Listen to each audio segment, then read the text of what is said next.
Welcome back, everybody, to Around the Bloxxx with Mike Knoxxx. And indeed, I spell my name with 3 X's because, like my name, I am hardcore, people. And this is your WWE Smackdown live review. Fastlane Go Home show. What did you think about Smackdown last night? I mean, we are headed to the road to Wrestlemania. A lot of things took place on Smackdown. Some good, some not so good. One of the biggest problems I've had with Smackdown over the last few weeks is the fact that there's no continuity. There is no steaming. There's no way to tell us what's actually going on with the story. Although in this Smackdown Just Go Home show, I thought it did take a lot of leaps forward. Now, as always, you know, the internet has its negative things to say and some positive things to say because, frankly, the majority of the positive things don't take place on the internet. You hear most of the negative things off of the internet. But one of the most positive things that I did not hear about SmackDown last night, and that was the video package for the Usos. Now, that's not where the show started off at, but I do think a lot needs to be said about the Usos as well as the New Day and where the New Day and the Usos have begun to go. And I mean, they're being touted. I'm not sure about this. I question this. I don't believe it's true, but I'm not a millennial. Okay, so for my children, this might be accurate because it said the best rivalry of this tag team rivalry, I'm sorry if you will, so to speak, of this era.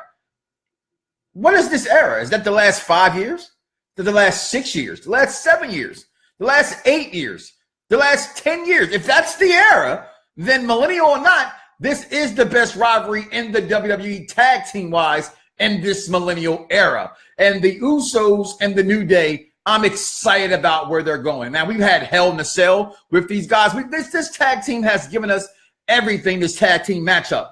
And me being a personal fan of the Usos has nothing to do with Uncle Rikishi fan of the program. Okay, what's going on, Us? Has nothing to do with knowing the Anamani family at all. This is me being a wrestling fan first, being a wrestling purist second, and knowing my history because I am an intelligent wrestling fan just like you. So, and being the intelligent wrestling fan, I've always been enamored. I've always loved. I've always had a big passion, if you will, so to speak, for the tag team division. This sun coming through my office is absolutely crazy. But I'm going to try to work through it. I have a visor on, right? So I should be able to block it out. But I'm going to let it shine on me because I shine like a sun because I am one. So I'm going to continue to shine in this review. And going back to the Usos, going back to the New Day, what will happen on Sunday? Will this be the final chapter, the final nail in the coffin, if you will, so to speak, of this tag team rivalry? Will the Bludgeon Brothers get involved in this? Will this become a 3-man tag team match at WrestleMania? Or can we get these two rematched for what, the 5th time, one-on-one tag team a mano at the greatest stage of them all, the big daddy of them all, if you will, so to speak, Big Daddy. What's up, Big Daddy? Talking about myself because I don't have no father. But at the Granddaddy of them all, WrestleMania in New Orleans on April 8th. That is the question that I'm looking forward to this Sunday to find out that with the New Day. So New Day, Usos, best tag team rivalry in the last 10 years? I'm going to say yes. Not just because they put it on the screen, but again, I do my reviews after the shows go off. So that way I'm not fresh with them. Like, well, most people, I wait was what I'm trying to say is so I can let it download. I can think about it. I can feel the pulse of the people and what they have to say and either agree, disagree, see if I see their points of view, same things, agreeing or disagreeing, but get a feel for the show. And as I watched the show live, I thought it, like most times over the last couple of weeks with SmackDown, it was just okay. But when I thought about it, I thought SmackDown, it had some very good points. And again, that production towards this Usos and New Day rivalry, I'm looking forward to it. And it makes me look forward to Fastlane and what's going to happen there. Will the Bludgeon Brothers get involved there? But SmackDown started off with women's champion Charlotte Flair. And a lot to be said about Charlotte Flair right now. Like, we know as of right now, this is just us wrestling fans, the diehard pro wrestling fans that are waiting because technically Asuka has not said what title she was going for. So we're kind of hoping out hope for her and Charlotte. Because I would like to see Charlotte versus Asuka. I'd like to see Nia Jax versus Alexa Bliss. I just think there's better stories between those two on the Raw brand, and we can get an awesome, fantastic match out of Asuka and Charlotte. But will the company do it? I don't know. This is why I think the company should do it, because SmackDown proves to me they should do this. Going into Fastlane, or even seeing this match shows to me they should do this. I just do not feel Ruby Riott versus Charlotte Flair. Now, I know a lot of people out there love Ruby Riott. I'm not going to sit here and be yay or nay against her. I'm more indifferent when it comes to Ruby Riott. I think she's okay in the ring, but I think she's just not on the caliber of what a Charlotte Flair is. And it's top heavy as SmackDown is. Where's this match with Nia? Or not Nia, I apologize. Her and Natalya doesn't mix well, right? They had one good match back in NXT, but the matches they've had on the main roster has failed to live up to his expectations. Naomi, I think Naomi is better than advertised. Why hasn't she been in this? Matter of fact, her and Becky Lynch should be going at it, because to me, Becky Lynch is the second best woman on the SmackDown women's roster. But SmackDown opens up. Flair takes the microphone very quickly, let everybody know who she is and what she's about. As she's being interviewed by that, what's the new chick's name? Deja Fluentes, I believe her name is. Okay, listen, WWE, I tell you one thing you're very good at, and that's getting the eyes on the prize, okay? And the women you do hire there. But, excuse me. But watching this, it didn't take Charlotte long to just get, because I'm tired of everybody saying that Charlotte's only good because of her father. She lets that be known that she earned their spot. It's not many homegrown talents in the WWE that you fans actually admire and respect, and Charlotte Flair is one of them. And let's keep that going. But Ruby Riott comes out about why she started the Riott Squad, because, you know, Charlotte professed that she started the women's revolution, and so she's coming against that in itself. And then out comes Robert Roode, her mixed match challenge partner in this, and they get into just this conversation that I just thought was okay. That segment was, to lead off, it was better than expected.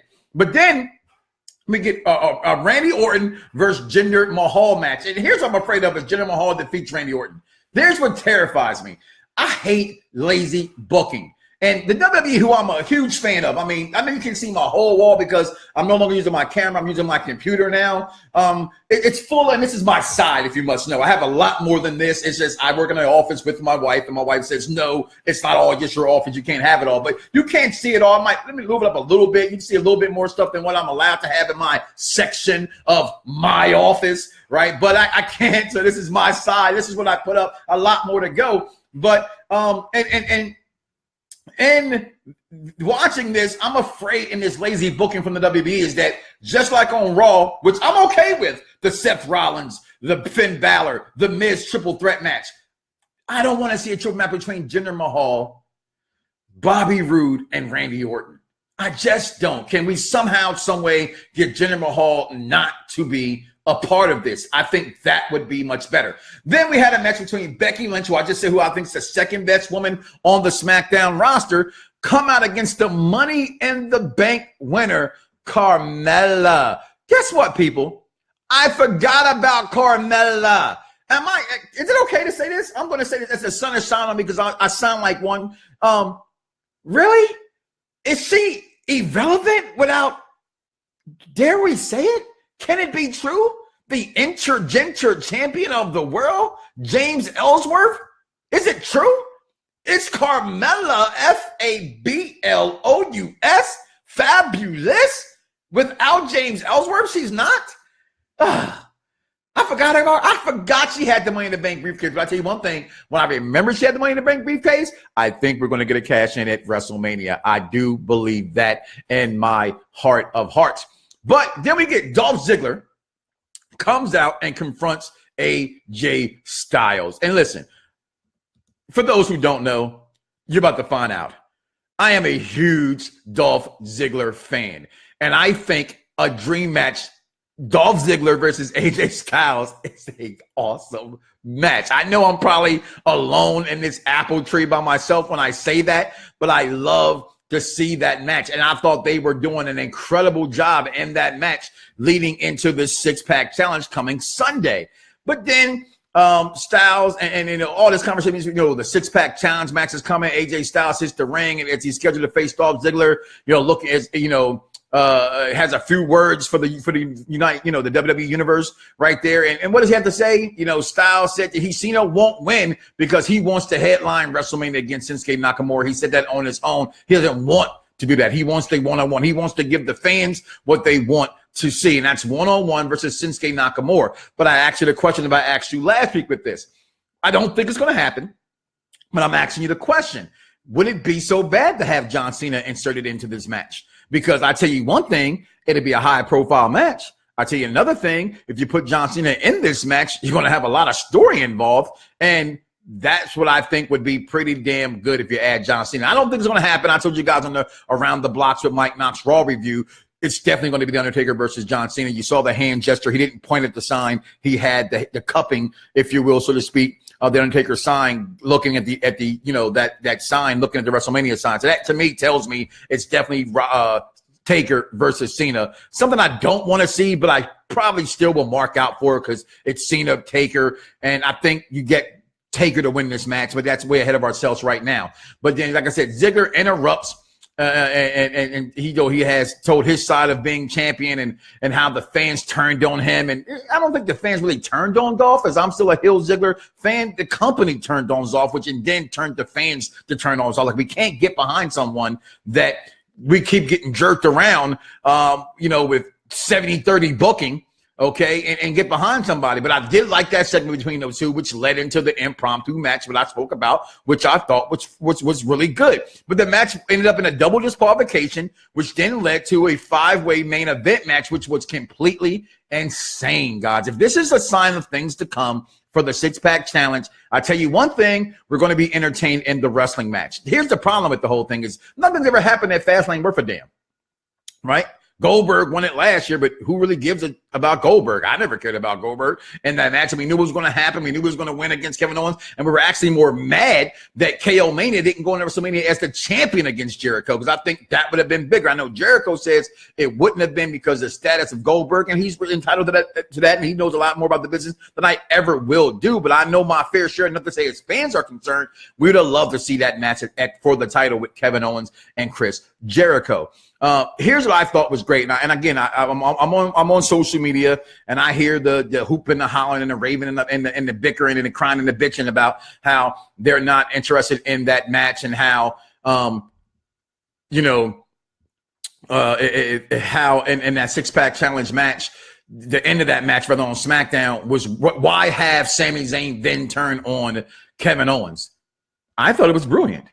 I did, and that's not. And I'm saying SmackDown with something brilliant. That's a stretch, right? When the last time has SmackDown had anything worth being said brilliant about? Right? I just don't think SmackDown has been anything to write home about, to tell mom about, or anything along those lines, because it just has not been. It just hasn't been good, right? So I thought with Sami Zayn early in the program, which I didn't talk about, I'm talking about it right now, comes out and says, I'm behind you. I got your back. I'm here with you. Whatever you need, I'm there for you. I want you to be the champion. And then turn on me. I don't need to have this on Sunday, because then that brings in more in doubt.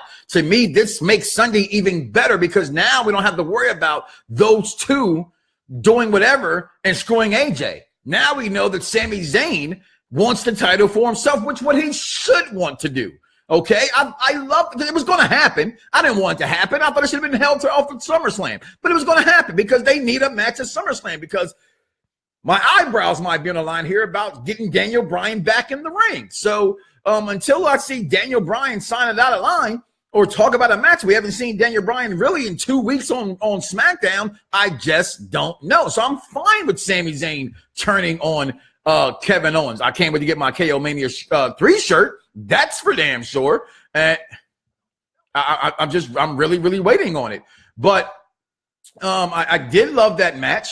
The end of the match, I thought that Sami Zayn should have won the match. And again, we know that Sunday's not going to be worth anything. Let's be real here. It's going to be a pay-per-view that we're pretty much going to watch because it's on. And frankly, if The Walking Dead is on, I mean, you might be flipping back and forth, right? The Shy has 2 episodes left before it goes on, which I'm a huge fan of. But I'm going to sit back and I'm going to watch it because I watch wrestling with my kids. So I'm going to watch it. And I'm going to hope that John Cena doesn't win. I'm going to hope that Taker flickers the lights or shows up or do something, because they have to make this pay-per-view worthy of being talked about.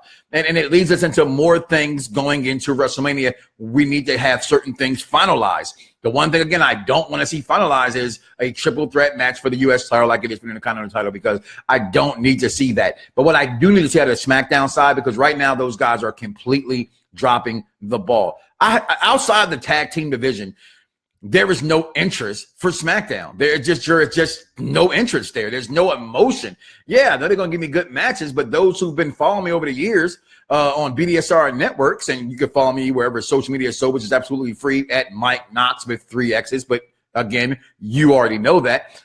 If you've been following me, you know that it's not about wrestling. I mean, I can get good wrestling at my local indies. I can go to NXT. I can go to Ring of Honor. I can go to New Japan. If there is no storyline, then there is no interest. And SmackDown has no interest right now. And it's damn near heartbreaking, because here goes something that I take my time to watch, and it just week after week after damn week doesn't get any better. And it has peaks and valleys. I'm a bus driver in my regular job, right? And I hate driving over the mountains. And I feel like I'm on my way to West Virginia right now. I'm going up and down Blue Ridge Mountain, and I don't want to do that. I want to be able to be in a spot where I feel safe, and I don't feel safe watching SmackDown knowing where they're going. So I tell you one thing, they got about 4 weeks to get this ish right. That's what we need to see. We need to see something with Daniel Bryan and Shane McMahon, because frankly, they have been the focal point, if you will, of SmackDown since SummerSlam. So to have no end to that story will be completely disappointing. Again, I'm rooting for Daniel Bryan. I'm rooting to wrestle again. I think I like stories. I mean, I'm a wrestling fan. If you don't like stories, then why are you watching professional wrestling, right? So it's just a beautiful story. His biggest moment was WrestleMania 30 in New Orleans. They're back 4 years later. Why not have him come back? He's been cleared by every single doctor. He's been cleared by even doctors WWE sent him to, but he has not been cleared by WWE's in-house doctors. I think it's a done deal already. I think he does wrestle. I'm going to say this game with no disrespect towards Daniel Bryan in no way, shape, or form. He is the man in his relationship. I've watched Total Divas enough to know that he's a man's man. However, I'm saying this because in the aisles and the minds of the WWE, like The Rock is Samoan more than he is black, Daniel Bryan is Daniel Bella. And I don't think that they want the Bella twins and that money that Bella twins bring in to be taken away. And I don't think that Brie Bella wants him to go somewhere and wrestle where he could be in a match against someone that can potentially hurt him. I've seen New Japan Pro Wrestling. I watch Ring of Honor. Those guys, not saying that they're dangerous, but they do move sets that I don't think she wants her husband to do. And the safest place for him to perform is in a WWE ring. Now, with that being said, we have a lot of rumors going on as Sheamus and Cesaro open an open challenge. Now, a lot of things are being talked about. We're hearing talks about this inner promotion the same way that ECW worked with WWE back in the day. Okay, we're hearing that New Japan, Ring of Honor, might actually let some of these people into WrestleMania. And I'm talking like the Young Bucks, the Mega Bucks, the Hung Bucks, if you will, no Brokeback, going after Sheamus and Cesaro. I'm talking about the Raw after Mania, Kenny Omega showing up. What do you think about that? I'm interested in anything that makes the company better. I know one thing, everybody's saying that wrestling's in a booming area right now because you have so much wrestling to watch. All this wrestling has always been there for you to watch. It's just now they're getting stars in other promotions that's giving you worthy of your time to go watch. Okay, that's what I think the difference is. They all Ring of Honor's been here. Their anniversary's on Friday in Las Vegas. Their 16-year anniversary. Okay, New Japan has been around for 30, 40, 50 years. They've been there. So I don't want to hear that, you know, there's never been nothing to watch until now, and it's a booming period in wrestling. No, it's a booming period because now you have stars that have been made outside the WWE that we have not seen since the likes of ECW, that we have not seen since really early AJ Styles. And let's be real here, I don't think there's anybody worldwide bigger right now than the Bullet Club and the Elite. And speaking of the Elite, they're going home, my home anyway, all in. Are you all in? I'm all in. I'm taking my black ass home for the first time in God knows how long. I'm going to Chicago because I'm all in. Hence why I have the CM Punk shirt on the day. best in the world, because I'm telling you right here, right now, like I'm telling you, Daniel Bryan will wrestle at WrestleMania, that CM Punk will, I repeat, will wrestle, will be at All In with my man Arrow, Stephen Amell. I believe it. You should believe it. Why should you believe it? Because we need it to happen, people. We need it to happen. All right. So what did you think about SmackDown? Let me know. Comment below. I'm dying to hear from you, wondering what you thought about the pay-per-view, or not the pay-per-view, SmackDown. If I had to give it a grade, which we do give it a grade, I'm being honest, guys. I thought SmackDown really dropped the ball in a lot of areas this week, but it did give me a nice, cool finish to SmackDown. I liked what happened with Sami Zayn and Kevin Owens. I gave Raw a 3.25 out of 5. And this is a go-home show for SmackDown. Started strong, horrible middle, great finish. Probably a 3 out of 5 as well. I thought Raw was just a little bit tad better because the stories over there are better right now. And as much as I want to give SmackDown a better rating, I just can't. It was, if you missed it, you didn't miss much. You just didn't. So what did you think? Let me know. SmackDown, was it worth your time? It really wasn't worth all my time. But I'm going to go ahead and get up out of here, guys, because frankly, I got nothing else to do but time to go have a drink with my wife. Drink is already in my hand. Canadian Mist whiskey. It's time to go. I just got off work. I came home to talk to you, and hope you liked the video. SmackDown, 3 out of 5. What did you think? I'll let y'all later. Peace.